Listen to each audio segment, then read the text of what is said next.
창세기 25번 25번째 거꾸로 보아야 바로 보입니다. 창세기 3장 24절 오늘 이 말씀을 좀 집중적으로 풀어볼 건데, 이같이 하나님이 그 사람을 쫓아내시고 에덴 동산 동쪽에 그룹들과 두루 도는 불칼을 두어 생명나무의 길을 지키게 하시니라. 이 말씀을 그냥 피상적으로 보면 좀 부정적으로 보이잖아요. 누군가 막고 있고 못 들어가게 또 문을 지키고 있는 듯한 그런 모습들이 보이잖아요. 아담을 하나님이 그 사람을 아담이죠. 쫓아내셨다. 여러분 모두 국가에서 쫓겨나 보셨습니까? 공동체 쫓겨나 보셨어요? 뭐 이유가 어떻게 됐든지 간에 많이 억울하겠네요. 아담이. 여기 히브리어 문법을 보니까 그 와우 계속법, 이렇게 사전에 보면 쫓겨났다라는 단어가 와우 계속법이라는 단어로 기록되어 있어요. 그러니까 쫓아내시다가 와우 계속법이라면 이런 거죠. 행동의 연속적 행위를 나타낼 때 이 단어를 써요. 문법이 참 재미있죠. 그럼 이런 걸 이렇게 생각해 볼 수 있을까요? 쫓겨날 행위를 반복적으로 하고 있다는 말이 될까요? 그래서 저는 개인적으로 그 아담이 선악과를 한 번 따먹고 쫓겨난 게 아니고 먹고 경고받고 먹고 경고받고 먹고 경고받고 그 마지막 사건을 기록한 게 아닐까라고 생각을 합니다. 오늘 이 단어처럼 계속 쫓겨날 행위를 반복하고 있는 문법을 사용하고 있잖아요. 신약 예수님의 행적을 보면 예수님의 행적이 이 땅의 책에 다 기록할 수 없을 만큼 많다. 그러니까 하나님은 길이 참으시잖아요. 참고 또 참고 또 참고. 그 마지막 사건이 선악과, 우리가 읽고 있는 이 선악과 사건이 아닐까 생각해 봅니다. 에덴 동산에서 에덴 동산 동쪽에 살게 하셨네요. 나가는 문도 동쪽으로 나갔죠. 동쪽으로. 그러니까 들어오는 문도 동쪽이겠네요. 그 문으로 나갔으니까 결국은 돌아와야 할 문도 그 문이에요. 그림에 보이는 것처럼 정확하게 성막을 이야기하고 있구나. 밖에 진을 치고 살고 있지만 결국은 성막으로 들어오는 문은 동쪽이에요. 그 문으로 나갔으니까 그 문으로 들어와야 돼요. 하나님을 피해서 도망갔으니까 살 길도 하나님의 문으로 들어와야 돼요. 그러니까 지금 두 단어를 살펴보면 이게 부정적인 어떤 이미지를 그리고 있는 것이 아니라 깊은 하나님의 마음이 계속적으로 보여요. 생명나무의 길을 막았다. 3장 오늘 24절에 이야기하고 있잖아요. 그 길을 막았다. 하나님께 왜 이렇게 잔인하시나. 사람이 막아도 가기 힘들 텐데 천사가 막고 있다. 마치 여러분 어떤 파괴사나 절에 가보면 무서운 그림을 들고 칼을 들고 서 있는 모습처럼 말입니다. 얼마나 인간을 확실하게 그냥 치명타를 주려고. 두루 도는 불칼, 화염검이죠. 어찌 들어가겠습니까? 지난주에 풀었던 것처럼 두루 도는 불칼, 하파크, 뒤집어 놓다, 뒤집히다, 칼, 말씀을 뒤집어 놓았네요. 왜? 뱀과 아담이 하나님의 말씀을 뒤집어 놓았으니까. 그러니까 뒤집어야 바른 방향이에요. 여러분, 한 단어 한 단어를 우리가 살펴가면 이 문장이 하나님께서 우리를 향한 그 사랑의 마음이 이게 단어마다 포함되어 있구나. 그러니까 에덴을 나간 것은 아담이고, 생명나무로 못 들어오는 것은 아담의 뒤집힌 신념과 관념 때문이다. 이러면 책 거꾸로 들고 있으면 책 못 읽잖아요.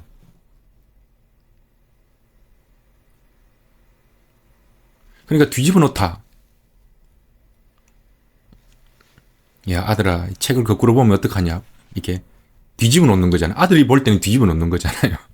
근데 그 뒤집어 놔야 바로 되는 거잖아요. 그럼 저는 그 말을 이렇게 설명하고 싶은 거예요. 회복이다. 합학 그 뒤집어 놓다라는 말은 회복이다. 바로 잡는 것이다. 여러분, 선악 관점으로 보면 그 뒤집어진 시각이잖아요. 이 선악 구조로 보면 실패처럼 보이는데, 사실 하나님의 안목으로 보면 그 실패고 회복이에요. 하나님은 나를 회복시키시는 일이구나. 내가 이렇게 마음이 아프고 내가 이렇게 고통당하는 게 선악 구조로 보면 아픔이고 고통이고 이게 절망인 것처럼 보이지만, 하나님의 관점에서 보면 이게 회복시켜 나가시는 관점이겠구나. 이렇게 하나님의 관점과 우리의 관점은 다르고, 하나님의 길과 우리 인간의 길은 다르구나.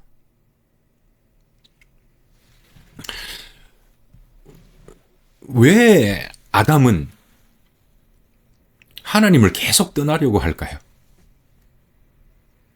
참 이 질문이 궁금했습니다. 왜 이 질문을 풀어야 우리 인간의 실존이라 그럴까요? 끊임없이 하나님을 떠나고 싶어하는 이 마음이 나오기 때문에 그래요. 그 실마리를 창세기 1장, 2장, 3장은 이제 그려내고 있는 거죠. 그래서 참 사랑하는 책 중에 한 부분이에요. 아담은 와우 계속법을 사용해서 왜 그렇게 계속 떠나려고 했을까? 하나님을 떠나보낼 수밖에 없었을까? 여러분, 이 지구상에 어떤 신도 신이 만든 피조물과의 사랑 관계에서 이렇게 구걸하다시피 기다리는 신은 없어요.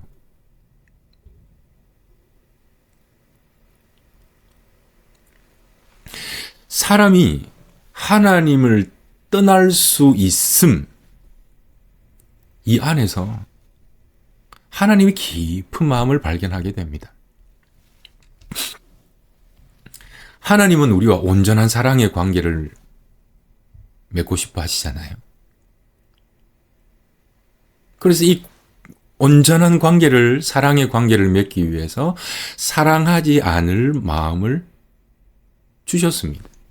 그래야만 인격적 사랑이 되니까. 하나님은 진심으로 순종하고 함께 우리가 있기를 원하세요. 그래서 집 나갈 자유까지 주신다고요. 그래서 역설적이게 우리 인간에게 있는 불순종할 자유와 사랑하지 않을 자유를 통해서 그분이 나를 얼마나 신뢰하고 하나님을 거부할 권한까지 주셨다는 그 하나님 깊은 마음을 확인하게 됩니다. 이건 죽음을 담보로 한 사랑이죠. 그래서 사람 속에는 순종할 단 하나의 마음만 주시지 아니하시고 우리 속에는 5만 가지의 생각을 주신 이유겠구나. 그러니까 이런 거죠. 5만 가지의 마음속의 생각 속에서 단 하나의 생각을 선택하기를 바라시는 하나님의 죽음을 담보로 하신 사랑 말이에요. 진심이기를 바라시는 하나님의 마음을 이 단어 한 단어 속에서 느끼게 되는 거죠. 창세기 1장은 하나님의 창조에 대해서 나오잖아요. 2장은 아담에 대해서 기록하고 창조의 이게 절정이죠. 아담에 대해서 나오고 3장은 그 아담을 유혹하는 뱀의 유혹이 나오죠. 그 뱀의 유혹이란 욕망이에요. 욕망. 에피뚜미아. 이 욕망이 무엇입니까? 인간에게 최고의 욕망은 뭘까요? 네가 하나님같이 되라. 여러분, 만약에 우리의 생명이 끝이 나는 지점에 서 있다고 하면 최고로 바라는 소망이 뭘까요? 그 생명이 연장하는 걸 거예요, 아마. 그리고 인간이 신이 되려고 하는. 그래서 사람은 하나님을 향해서 반항하고 하나님을 희석시키고 하나님을 변형시키고 결국은 없다라고 말하는 것이 인간의 역사이구나. 한 사람이 문화가 되고 문화가 문명이 되고 문명이 역사가 되는 거구나. 별게 아니구나, 이게. 창세기 1장, 2장, 3장을 계속 성경은 반복하는데 이걸 신약적 의미로 풀어보면, 신약적 의미로 풀어본다는 말은 우리가 쉽게 이제 이해할 수 있는 말로 풀어보면 이런 뜻입니다. 창세기 1장 하나님 창조했다라는 말은 내가 너를 낳았다. 내가 너를 낳았다. 창세기 2장 아담, 내가 너를 양육할 것이다. 나는 너를 반드시 양육할 것이다. 3장은 뭡니까? 어떤 어려움이 와도 너는 내 안에 둘 것이다. 이 말이 창세기 1장, 2장, 3장에 아주 이제 매크로, 이렇게 광활하게 기록하고 있는 거거든요. 근데 역설적이게도 사람은 이게 싫어요. 이게 싫다고요. 부모 좋아하죠. 부모님 사랑하죠. 근데 혼자 자유롭고 싶어하는 마음도 함께 공존한단 말이죠. 이게 자유의지를 주면 이런 일들이 발생해요. 사랑하는데 반항하고 싶고, 지난주에 제가 드렸던 어린 시절의 기억들을 나눈 것처럼 아름다운데 부끄럽고, 끌리는데 안 가고 싶고, 이런 감정들이 자유의지를 줌으로 인해서 생겨나는 일들이에요. 어린 자녀가 자유롭고 싶어 하는 것, 여러분 잘 아시잖아요. 근데 어린 자녀가 자유롭고 싶어 하는 것, 허용할 수 있죠. 충분히 이해할 수 있죠. 그 자녀가 방문을 잠그는 것, 충분히 이해하죠. 근데 어린 자녀가 부모를 떠나는 것은 이제 자유의 문제가 아니라 법적인 문제로 넘어가요.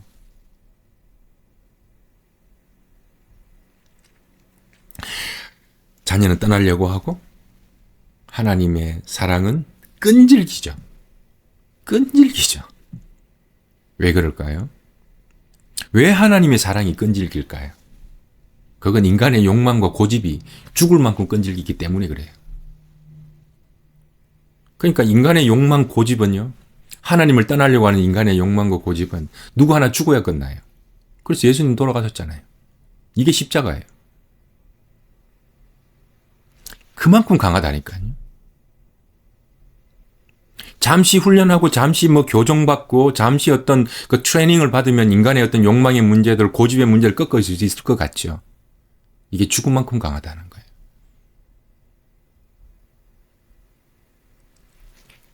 십자가를 어디서 만나는 줄 아십니까? 골고다 언덕이죠. 그 골고다 언덕이 어디예요? 바로 인간의 욕망, 욕심이 있는 그곳입니다. 성경이 이렇게 기록하고 있습니다. 갈라디아서 5장 24절. 그리스도 예수의 사람들은 육체와 함께 그 정과 욕심을 십자가에 못 박았다. 이걸 이렇게 바꿔도 돼요.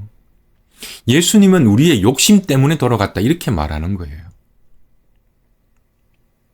그러니까 인간의 욕심, 욕망, 고집, 이게 예수님께서 죽어야만, 신이신 그분이 죽어야만 되는 일이었다고요. 그러니까 우리는 이거 잘 모르죠. 그냥 훈련하고 공부하고 연구하고 개발하면 될 거라고 생각하잖아요. 정과 욕심 어떻게 다를까요? 파스코, 감각입니다. 욕심, 에피뚜미아. 정말 제가 많이 했던 거죠. 욕심.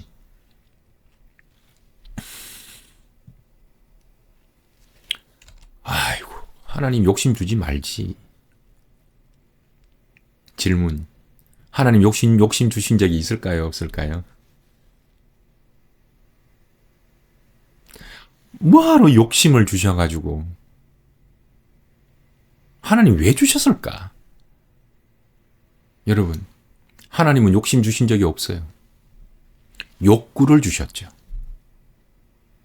욕심은 하나님이 주신 인간의 기본값, 욕구, 뚜미아라 그랬잖아요. 잘못 사용하면 욕심이 되는 거예요. 욕구가 있어야죠. 그래야 생존하려고 하고 더 나은 가치를 추구하고 높은 이상을 향해서 배우고 성장하는 힘이 되잖아요. 근데 이 욕구의 방향을 욕구가 뚜미아라 그랬잖아요. 그 방향 전치사를 쓰면 프로뚜미아. 어디로? 그 욕망이라 그래요. 바랄 망. 어디를 바라는 거잖아요. 그 욕구의 방향을 욕망이라 그래요. 근데 욕구의 방향을 마이너스 에고로 잡잖아요. 그러면 욕심이 된다고. 하나님은 욕심 만든 적이 없어요. 욕구를 주셨지. 근데 욕구의 방향, 뚜미아를 하나님, 원래 억은 뚜시아잖아요. 그 뚜시아는 예배입니다. 제물입니다. 그 욕심 주지 말지라는 말 이해는 되는데 이 말은 마치 이런 것과 같아요. 눈을 주지 말지, 손을 주지 말지. 왜? 눈은 나쁜 것 보고 손은 나쁜 짓 하니까. 이런 말과 똑같은 거라니까요. 여러분, 눈과 손은요, 하나님을 보고 하나님을 섬기라고 주신 거예요. 그 방향을 잘못 사용하니까 그 욕망과 욕심 때문에 방향을 잘못 사용한 결과잖아요. 그렇다고 손과 눈을 빼낼 수는 없는 거잖아요. 하나님 주신 그 기능인데. 그래서 인간은 자꾸 하나님을 떠나려고 하는구나. 우리 아이들을 보면 충분히 짐작 가능해요. 그 아이들이 부모 없이는 아무것도 못 하잖아요. 특히 어린아이 시절에는. 아무것도 안 되는 애가 부모님 말을 그렇게 거역하려고 한다니까. 먹으라 그러면 안 먹는다 그러고. 장난감 이거 샀으면 저거 사달라 그러고. 아이를 보면 부모 없이는 안 되면서도 저렇게 부모 말을 거역하는구나. 그렇다고 아이 갖다 버려버리고 인형 사준 사람 없잖아요. 우린 인형을 원하는 게 아니잖아요. 그 아이 인격을 원하는 거잖아요. 그게 전혀 하나님의 마음을 이해 못할 바가 아니다. 그래서 우리는 인간은 왜 하나님을 거부할까? 여기에 대한 그 근본적으로 갖고 있는 그 마음의 신학적 이유라고 할까요? 철학적 이유라고 할까요? 그건 어느 정도는 알고 있어야 돼요. 그래 인간을 이해해요. 아, 원래 인간은 하나님을 거부하려고 하는구나. 그럼에도 불구하고 봉사하고 순종하는 것 얼마나 아름답습니까? 근데 제가 이걸 좀 더 깊이 여러분들에게 좀 질문을 던지고 싶은데, 인간이 하나님을 거부하는 이 이유 답을요, 자신 안에서 찾아야 돼요. 욕망의 뿌리가, 사람들, 김 집사, 이 집사, 이 목사, 욕망의 뿌리가 정말 강한가 보다. 계속 욕망 얘기하는 거 보니까. 그 이상대 앞에서 안에서 찾는 게 아니라 자신 안에 찾아야 돼요.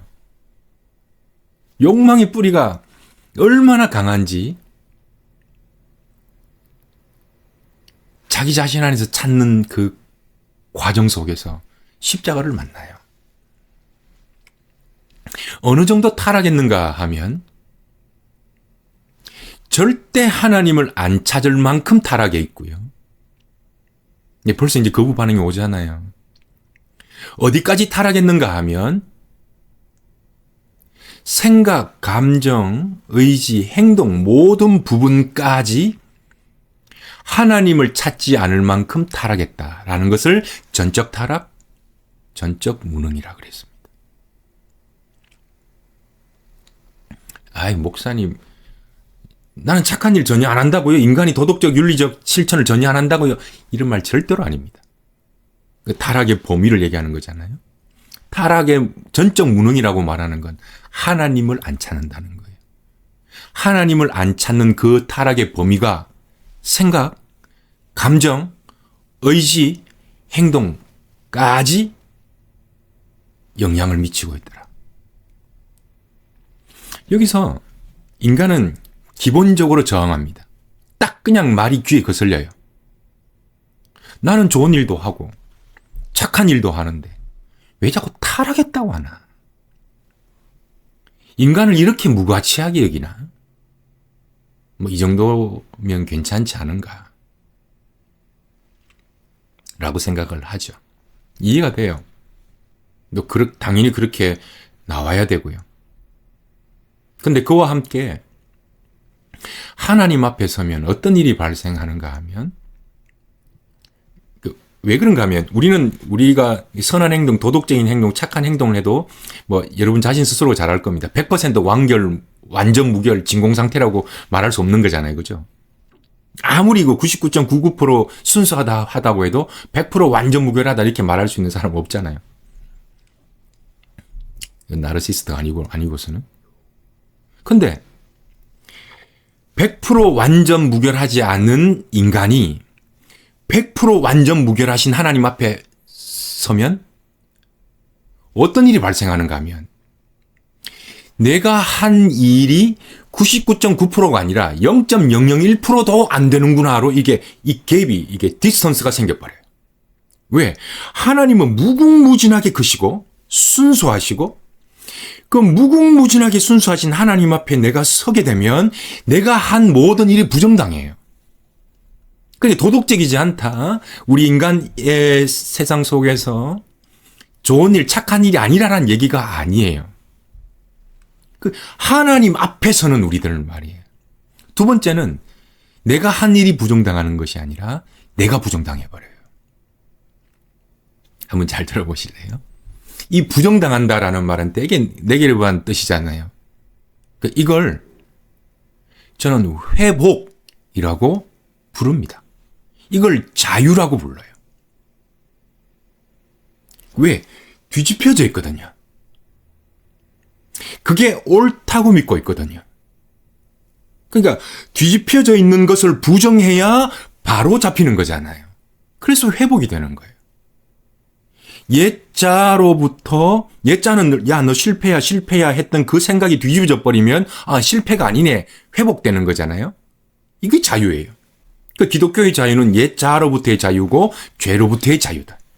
여러분, 이건 인간이 무익해서 타락했다, 뭐 죄인이다 말하는 게 아니에요. 고귀하기 때문이에요.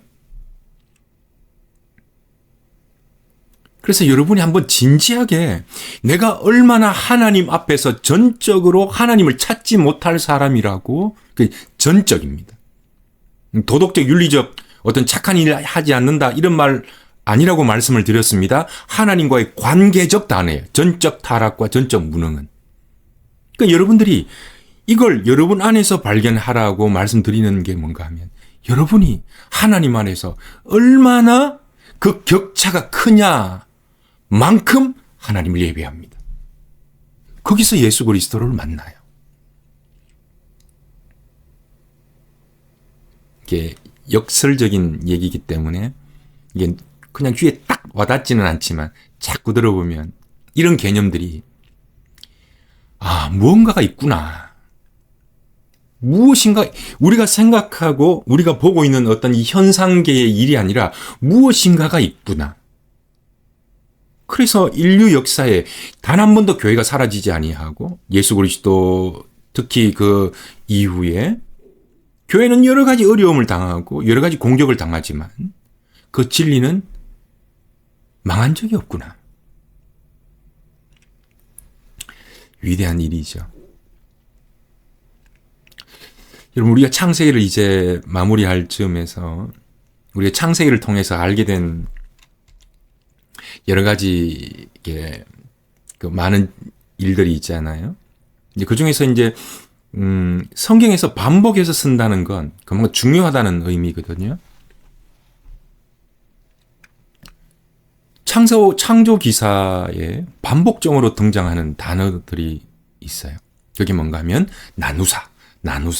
여러 번 나옵니다. 빛과 어둠을 나누시고 궁창 위와 궁창 아래를 나누시고 하늘과 땅을 나누시고 낮과 밤, 남자와 여자를 나누세요. 이걸 이제 그냥 제 말로 여기와 저기. 그러니까 뭐 어둠은 아래, 하얀색은 위. 여기와 저기를 나누면 그 사이에 간극이 생기잖아요. 그러니까 제 속에 어릴 때, 제 속에 하나님을 체험하고 제 속에 이렇게 나누어져 버린 거예요. 나는 지금 여기 살고 있고 내 속에 하늘이 들어오니까 간극이 생기는 거예요.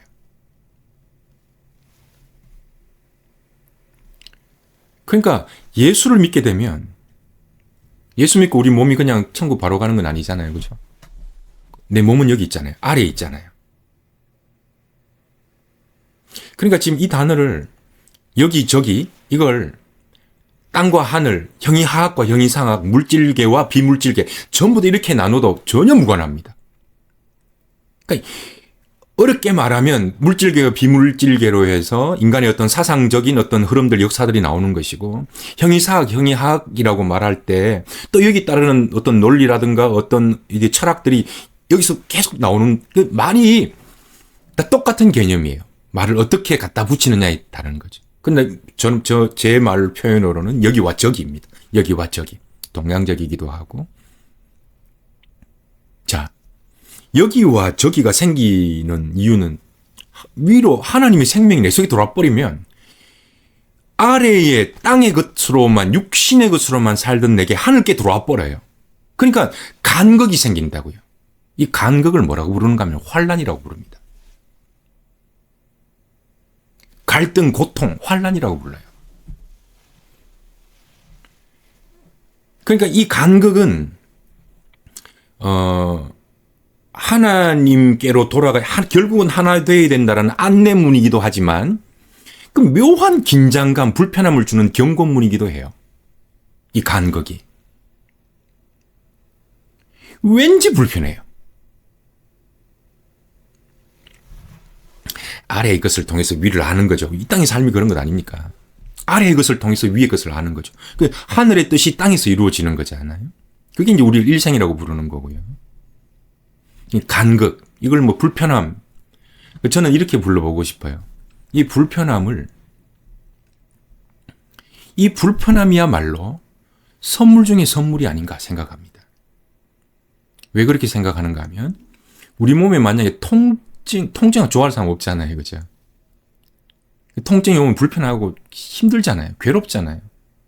저는 아직까지 주사 맞는 게 싫어요. 통증에서 싫어요. 근데 통증이 없잖아요. 어떻게 될까요? 그래서 안내문이자 경고문이구나. 이 불편함이 없다면 인간은 편한 대로 살아갑니다. 그래서 제가 이 목회자가 써야 될 자리가 바로 이런 불편한 자리구나. 라는 그래서 완전 받지 못한. 옛날에 아빠 왔다 그러면 다 자기 방으로 도망가듯이. 목사가 써야 될 자리가 이 자리구나.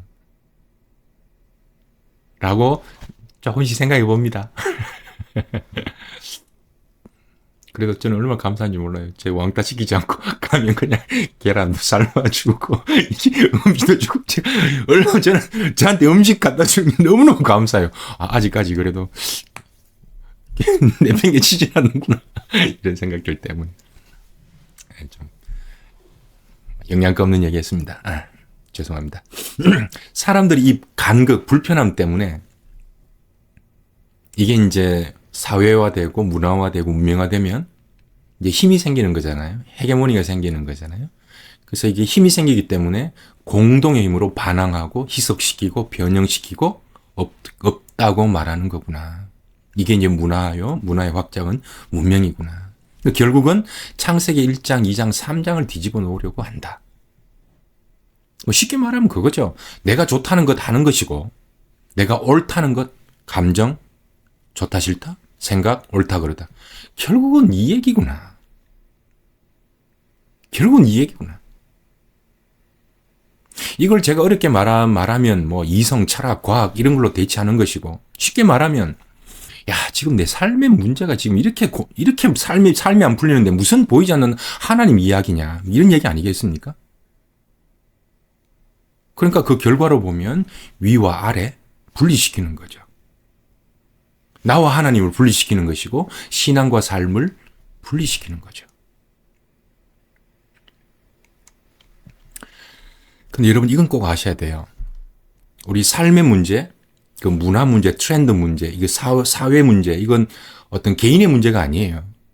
이 어떤 삶의 문제들, 우리는 뭐 돈 벌기 힘들고 뭐 사회가 어떻고 뭐 이런 얘기들 많이 하잖아요. 근데 그 이면에는 반드시 과학적, 철학적, 사상적 어떤 배경이 있다는 걸 여러분 알아야 돼요. 그래서 제가 이렇게 뭐 어려운 강의도 하고 이렇게 하는 것 아닙니까? 그 단순히 삶의 문제가 아니에요. 그 뒤에는 어떤 사상적인 어떤 그 거대한 이론들이 존재하거든요. 그 얘기를 간단하게 좀 해보자면 욕구에 관련된 거. 여러분 이 시대의 욕구를 어떻게 푸느냐에.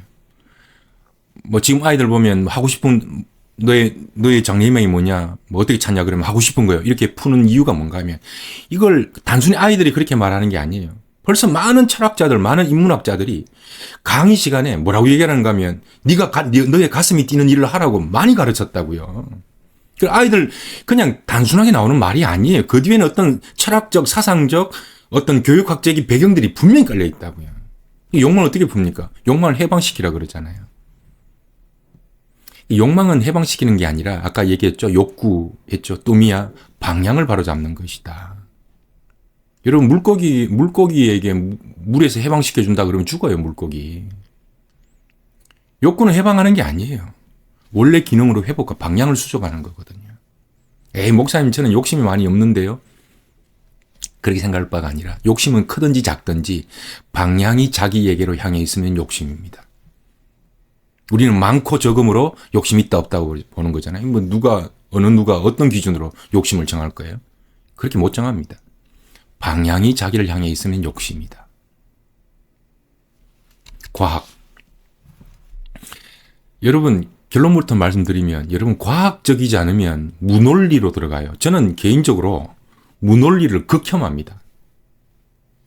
제가 보기에는 이렇게 막 좀 거무튀튀하고 이래서 머리가 나빠 보일지 모르겠습니다.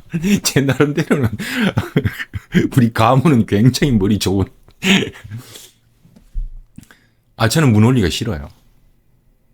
자, 과학은요.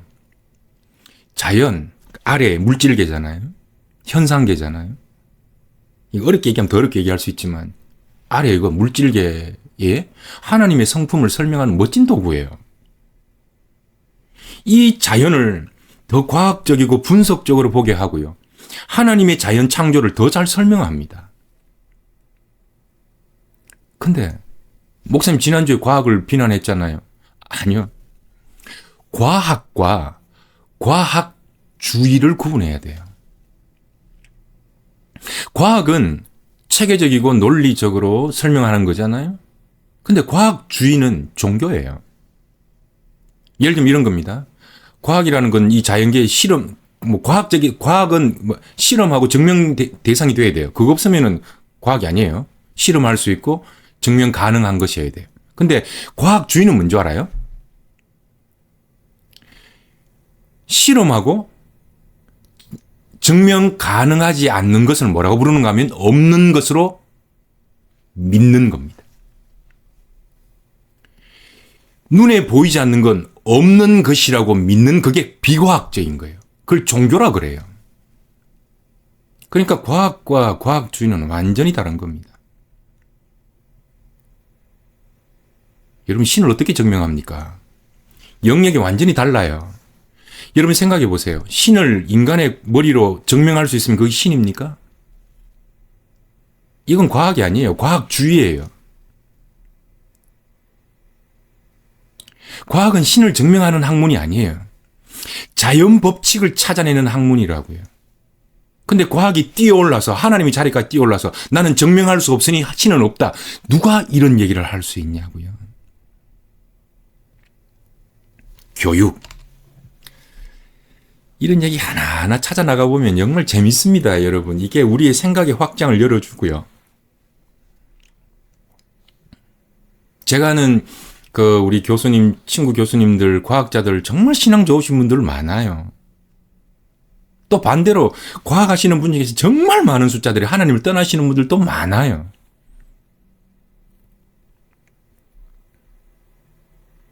과학이 다 못 풉니다. 과학이 다 못 풀어요. 다 증명해낼 수 없어요. 교육. 교육 나쁩니까? 아니요. 교육은 필수예요. 교육을 누가 부정합니까? 인간을 논리적 사고를 키우고 인간의 기본적인 지식과 상식을 배우는 교육은 선택이 아니라 필수예요. 그럼 이렇게 한번 물어보죠. 이게 과학과 과학주의, 철학과 철학 종교, 교육과 교육 종교, 저는 이렇게 분리해 봅니다. 말을 만들어서. 교육 종교라는 거 없어요. 근데 교육의 이념 바운드리를 벗어나서 인간을 만들 수 있다고 들어가는 겁니다. 여기서부터 이제 교육적 관계가 아니에요. 자, 이렇게 한번 물어볼게요. 교육이 사람을 만듭니까? 지금 교육요. 서구식 교육 말이에요. 입시 교육 말이에요. 지금 우리가 잡고 있는 교육이란 게 그겁니다. 그러니까 철학적 얘기를 많이 해도 결국은 그래 네가 말하는 교육이 뭔데라고 말하면 지금 공교육 이겁니다. 미국이든 한국이든.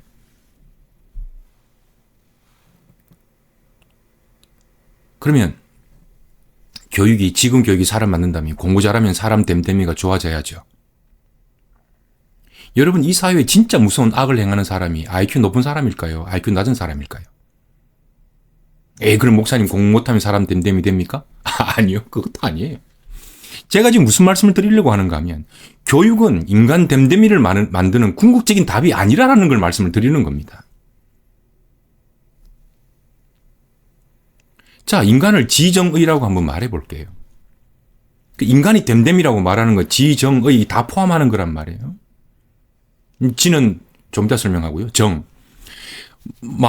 우리의 마음이잖아요. 마음을 하늘이 정말 원하는 뜻과 명령을 따라서 선하게 사용하는 그 마음을 만드는 거잖아요.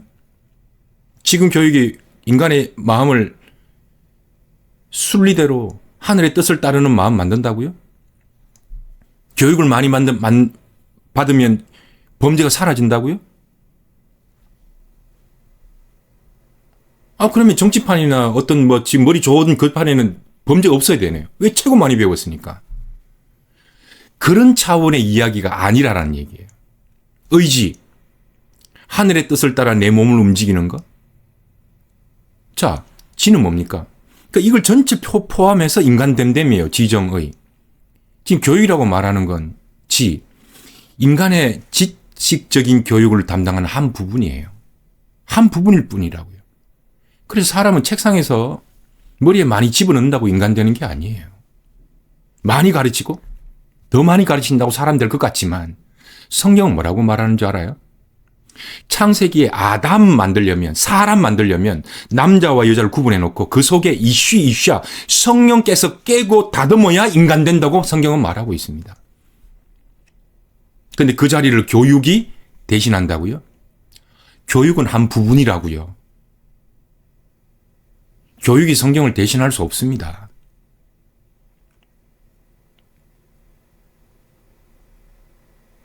아까도 말씀드린 것처럼 이런 얘기들이 사회, 과학, 예술, 전형용 부분으로 공부를 딱 이렇게 핵심적으로 만들어 놓으면 제가 지금 다음 우리 세대 아이들을 위해서 이걸 그냥 가장 단순한 말로 이게 번역해 놓고 책을 써야 되겠다라는 생각 때문에 계속 이게 나름대로 책을 쓰듯이 이걸 자료를 준비하고 있습니다. 애들한테도 이걸 얘기해 줘야 되니까.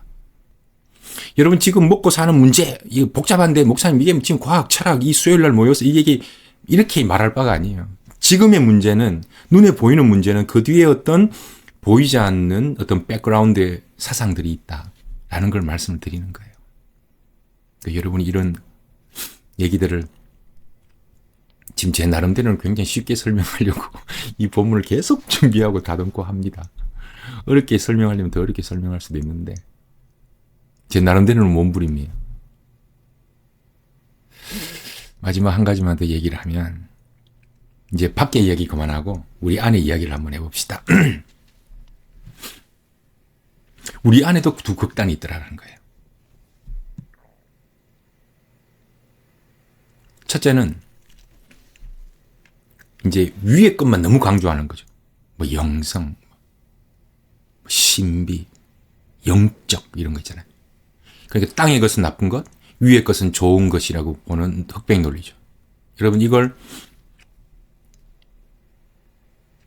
초대교회의 영지주의라고 부릅니다. 이 생각이 왜 나쁜가 하면 여러분 과학, 이성, 상식, 교육 전부 다 하나님 주신 거잖아요. 이건 분리가 아니라 전부 다 회복시켜야 되는 일이라니까요. 분리되면 교회가 타락합니다. 몰상식해집니다. 그러니까 이걸 기독교라는 진리라는 이름으로 이성과 상식에 대한 몰이해가 교회 안에 너무 많은 한 극단을 차지하고 있더라. 세상 얘기하면 막 몸서리 치는 거죠. 영성 없다 그러고. 여러분 교회에서 이게 돈에 관련된 거, 성에 관련된 거, 여러분 이런 이성에 관련된 거, 세상살이에 관련된 것 안 하면 유튜브에서 통해서 배웁니다. 근데 교회에서 이런 얘기하면 막 사람 몸서리 칩니다. 그 교회에서 할 얘기 아니라고. 그럼 어디서 합니까 이걸? 둘째는 교회 안입니다. 지금 우리 안에서. 우리 안에서도 위의 것은 상식적이지 않고 이성적이라고 여기지 않는 영성에 대한 무지함입니다. 여러분 이게 양극단이라고 본다면 여러분은 이 사이 어딘가쯤에 있겠죠.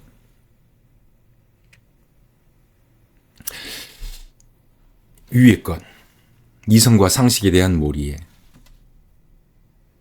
여러분 과학은 나쁜 것이 아니에요. 철학이 나쁜 것이 아니에요. 이성이 나쁜 것이 아니에요. 육은 악하고 영은 선하다고 말하는 기독교의 몰이해입니다.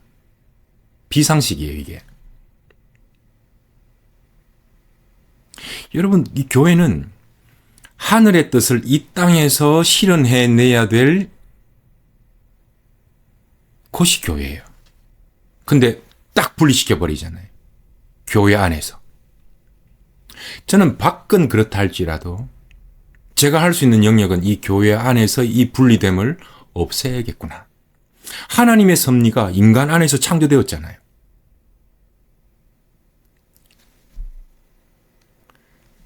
너무 안 배우더라. 이게 성도님들이 너무 안 배우더라. 이게 이제 저의 좀 많이 배웠으면 좋겠다. 더 많이 좀 배웠으면 좋겠다. 두 번째, 영에 대한 무지함. 경험하지 못한 것을 없다고 말할 수 없는 거잖아요. 그 상식과 증명이 안 된다고 부끄러워하면 안 돼요. 영적 지식, 영적 체험, 영에 관한 성숙이 많이 아쉬워요.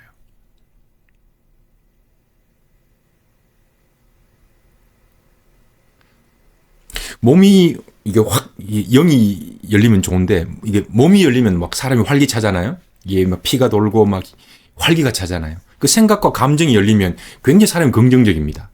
영이 열리면요. 사람이 굉장히 시원합니다. 환경, 사람, 사건을 대하는 그 어떤 모든 것 속에서 영이 열리잖아요. 사람이 시원해집니다. 여러분 시원한 사람 되기를 시원해지기를 축원합니다. 그릇이 크길 바라요.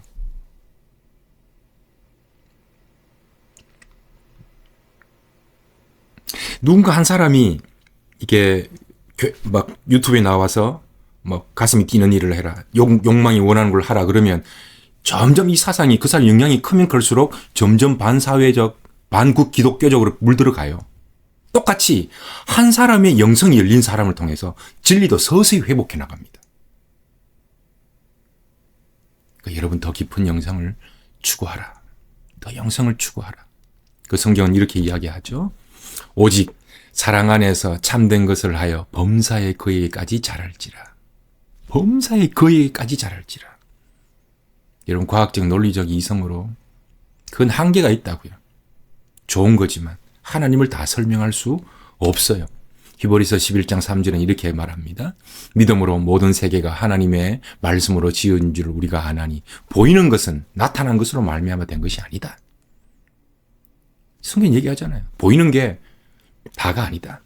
그래서 성경이 이렇게 얘기합니다. 히브리서 11장 1절. 믿음은 바라는 것들의 실상이요 보이지 않는 것들의 증거니 선진들이 이로써 증거를 얻었다. 멋진 말이에요. 보이는 게 다가 아니에요. 영적인 세계, 비물질계도 형이상학적 존재는 분명히 존재합니다. 이걸 철학이, 과학이 다 못 풀어내요. 못 풀어내서 나쁘다는 게 아니라 그게 인간의 한계예요. 어떻게 인간이 가진 자원으로 하나님을 증명할 수 있습니까? 만약에 인간의 과학이나 철학으로 신을 증명할 수 있다면 그건 하나님 아니에요. 인간의 범주 속에 들어오는 거니까요. 그 이제 바꿔져 있죠. 거꾸로 뒤집어 놓았죠. 뒤집어 놓아야 바로 되는 겁니다. 우리의 눈으로 보는 게, 눈의 반대말이 뭘까요? 눈의 반대 뒤통수입니까? 눈의 반대말은 마음이에요. 그래서 성경은 마음으로 보는 거예요. 이 환경을 어떻게 봅니까? 환경은 뒤집어서 봐야 돼요. 그래서 은혜는 고난을 가장해서 온다고 하잖아요.